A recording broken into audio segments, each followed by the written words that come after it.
ਅੱਜ ਦੀਆਂ ਖਬਰਾਂ ਵੱਲ ਆਈਏ ਤੇ ਸਾਰਿਆਂ ਨੂੰ ਪਤਾ ਹੀ ਆ ਵੀ ਪਿਛਲੇ ਦਿਨਾਂ ਦੇ ਵਿੱਚ ਇੰਡੀਆ ਦੇ ਪ੍ਰਾਈਮ ਮਿਨਿਸਟਰ ਮੋਦੀ ਤੇ ਉਹਦੀ ਸਰਕਾਰ ਦੇ ਕਈ ਜਿਹੜੇ ਇਲੈਕਟਿਡ ਆਫੀਸ਼ੀਅਲਸ ਆ, ਉਹਨਾਂ ਨੇ ਸ਼ਰੇਆਮ ਧਮਕੀਆਂ ਦਿੱਤੀਆਂ ਵੀ ਸਿੱਖਾਂ ਨੂੰ 1984 ਦੁਹਰਾ ਦੇਵਾਂਗੇ।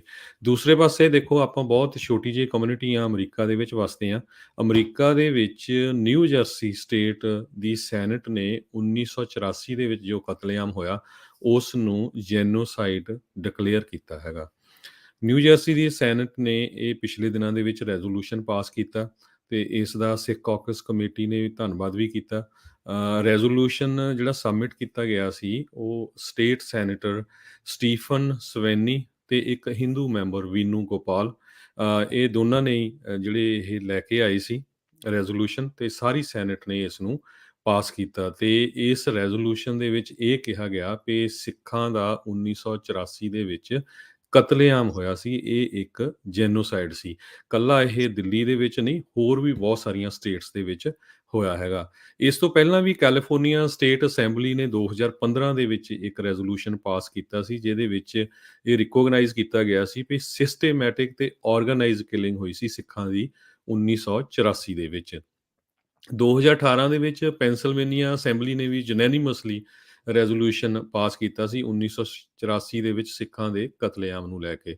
ਨਿਊ ਜਰਸੀ ਦਾ ਰੈਜ਼ੋਲੂਸ਼ਨ ਦੇ ਵਿੱਚ ਇਹ ਕਿਹਾ ਗਿਆ ਵੀ ਉਸ ਟਾਈਮ ਬਹੁਤ ਸਿੱਖ ਮਾਰੇ ਗਏ, ਸ਼ਰੇਆਮ ਕਤਲੇਆਮ ਕੀਤਾ ਗਿਆ। ਉਹ ਤੋਂ ਬਾਅਦ ਸਿੱਖਾਂ ਨੇ ਬਾਹਰਲੇ ਮੁਲਕਾਂ ਦੇ ਵਿੱਚ ਜਾਣਾ ਸ਼ੁਰੂ ਕਰ ਦਿੱਤਾ ਤੇ ਉੱਥੇ ਪੋਲੀਟੀਕਲ ਅਸਾਈਲਮ ਲਏ।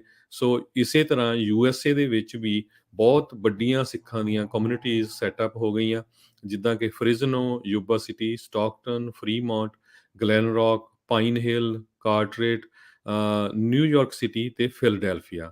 ਤੇ ਕਹਿੰਦੇ ਵੀ ਸਿੱਖ ਕਮਿਊਨਿਟੀ USA ਦੇ ਵਿੱਚ ਤੇ ਨਿਊ ਜਰਸੀ ਦੇ ਵਿੱਚ ਜਿਹੜੀ ਆਈ ਹੈਗੀ ਆ, ਬਹੁਤ ਹੀ ਜ਼ਿਆਦਾ ਸਕਸੈਸਫੁਲ ਆ, ਬਹੁਤ ਹੀ ਜ਼ਿਆਦਾ ਹਾਰਡ ਵਰਕਰ ਆ ਤੇ ਉਹ ਜੋ ਉਹਨਾਂ ਦਾ ਕਤਲੇਆਮ ਹੋਇਆ ਉਸ ਨੂੰ ਕਦੇ ਵੀ ਨਹੀਂ ਭੁੱਲਣਗੇ। ਸੋ ਆਪਾਂ ਪੰਜਾਬੀ ਰੇਡੀਓ USA ਦੀ ਟੀਮ ਵੱਲੋਂ ਵੀ ਨਿਊ ਜਰਸੀ ਦੀ ਸਟੇਟ ਸੈਨੇਟ ਨੂੰ ਤੇ ਜਿਹੜੇ ਵੀ ਆਪਣੇ ਭੈਣ ਭਰਾ ਇਸ ਰੈਜ਼ੋਲੂਸ਼ਨ ਨੂੰ ਲੈ ਕੇ ਆਏ, ਪਾਸ ਕੀਤਾ, ਉਹਨਾਂ ਸਾਰਿਆਂ ਦਾ ਧੰਨਵਾਦ ਕਰਦੇ ਹਾਂ।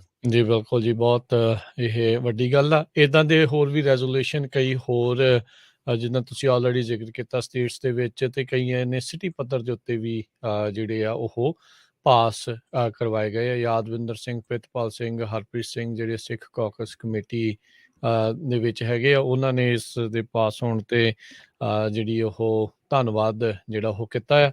ਸੋ ਇੱਕ ਚੰਗੀ ਗੱਲ ਆ। ਬੀਤੇ ਦਿਨਾਂ ਦੇ ਵਿੱਚ ਨਿਊਯਾਰਕ ਦੀ ਵੀ ਇੱਕ ਅਸੈਂਬਲੀ ਮੈਂਬਰ ਨੇ ਸਾਈਟੇਸ਼ਨ ਜਿਹੜੀ ਆ ਉਹ ਸਿੱਖਾਂ ਦੇ ਬਾਬਤ ਉੱਥੇ ਟਾਈਮ ਸਕੁਏਅਰ ਦੇ ਉੱਤੇ ਜਾ ਕੇ ਵੀ ਜਦੋਂ ਉਹ ਗੱਲ ਆਪਣੀ ਪ੍ਰਦਰਸ਼ਨ ਕਰ ਰਹੇ ਸੀਗੇ ਤੇ ਆਪਣੀ ਸਿੱਖੀ ਬਾਰੇ ਜਿਹੜਾ ਆ ਉਹ ਪ੍ਰਚਾਰ ਕਰ ਰਹੇ ਸੀ, ਉਸ ਟਾਈਮ ਦੇ ਉੱਤੇ ਉਹਨਾਂ ਨੇ ਕੀਤਾ ਸੀਗਾ। ਸੋ ਇਹੀ ਨਹੀਂ, ਨਿਊ ਜਰਸੀ ਨੇ ਇੱਕ ਵਾਰੀ ਪਹਿਲਾਂ ਵੀ ਜਿਹੜੇ 400ਵੀਂ ਜਿਹੜੀ ਐਨੀਵਰਸਰੀ ਸੀਗੀ ਜਿਹੜੇ ਗੁਰੂ ਤੇਗ ਬਹਾਦਰ ਜੀ ਦੀ, 9ਵੇਂ ਜਿਹੜੇ ਗੁਰੂ ਆ ਉਹਨਾਂ ਦੀ, ਉਸ ਨੂੰ ਉਹਨਾਂ ਨੇ ਹਿਊਮਨ ਰਾਈਟਸ ਤੇ ਰਿਲੀਜੀਅਸ ਫਰੀਡਮ ਦੇ ਡੇ ਵਜੋਂ ਵੀ ਉਹ ਜਿਹੜੀ ਉਹਨਾਂ ਦੇ ਪ੍ਰਕਾਸ਼ ਪੁਰਬ ਨੂੰ ਜਿਹੜਾ ਉਹ ਰੈਕੋਗਨਾਈਜ਼ ਕੀਤਾ ਸੀਗਾ। ਸੋ ਉਸ ਦੇ ਨਾਲ ਹੀ ਜਿਹੜੀ ਹੁਣ ਅੱਗੇ ਤੋਂ ਅੱਗੇ ਜਿਹੜੀ ਉਹ ਚੱਲ ਰਹੀ ਹੈ। ਸੋ ਚੰਗੀ ਗੱਲ ਆ। ਨਿਊ ਜਰਸੀ ਦੇ ਵਿੱਚ ਹੀ ਹਰਜੋਤ ਸਿੰਘ ਜੀ ਪਹਿਲੇ ਜਿਹੜੇ ਸਿੱਖ ਪੱਗ ਬੰਨ੍ਹ ਕੇ ਜਿਹੜੇ ਗੁਰਬੀਰ ਗਰੇਵਾਲ ਜਿਹੜੇ ਉੱਥੋਂ ਦੇ ਅਟਰਨੀ ਜਨਰਲ ਜਿਹੜੇ ਉਹ ਬਣੇ ਸੀਗੇ। ਸੋ ਬੜੀ ਇਹ ਮਾਣ ਵਾਲੀ ਜਿਹੜੀ ਇੱਕ ਗੱਲ ਹੈਗੀ ਆ।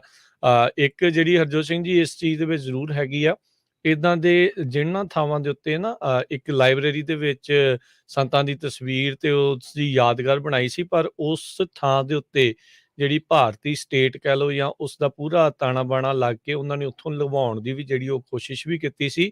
ਸੋ ਬਹੁਤ ਸਾਰੇ ਥਾਵਾਂ ਦੇ ਉੱਤੇ ਉਹ ਸਟੇਟ ਦਾ ਪ੍ਰੈਸ਼ਰ ਪਵਾ ਕੇ ਅਜਿਹੀਆਂ ਚੀਜ਼ਾਂ ਨੂੰ ਵਾਪਸ ਲੈਣ ਦੀ ਵੀ ਕੋਸ਼ਿਸ਼ ਕਰਵਾਉਂਦੇ ਆ ਤੇ ਕਈ ਥਾਵਾਂ ਦੇ ਉੱਤੇ ਉਹ ਕਾਮਯਾਬੀ ਹਾਸਲ ਉਹਨਾਂ ਨੂੰ ਮਿਲਦੀ ਆ। ਸੋ ਇਸ ਚੀਜ਼ ਤੋਂ ਆਪਾਂ ਨੂੰ ਇਹ ਸਬਕ ਜਿਹੜਾ ਹਰਜੋਤ ਸਿੰਘ ਜੀ ਉਹ ਲੈਣਾ ਚਾਹੀਦਾ ਆ ਵੀ ਜਿੱਥੇ-ਜਿੱਥੇ ਵੀ ਆਪਣੀ ਕਮਿਊਨਿਟੀ ਸਟਰੋਂਗ ਹੋਲਡ ਰੱਖਦੀ ਆ, ਮਜ਼ਬੂਤੀ ਜਿਹੜੀ ਉਹ ਰੱਖਦੀ ਆ, ਭਾਰਤੀ ਸਟੇਟ ਦਾ ਜਿਹੜਾ ਸਾਹਮਣਾ ਆ ਆਪਾਂ ਨੂੰ ਅਜਿਹੀਆਂ ਚੀਜ਼ਾਂ ਦੇ ਨਾਲ ਹੀ ਕਰਨਾ ਪੈਣਾ ਆ।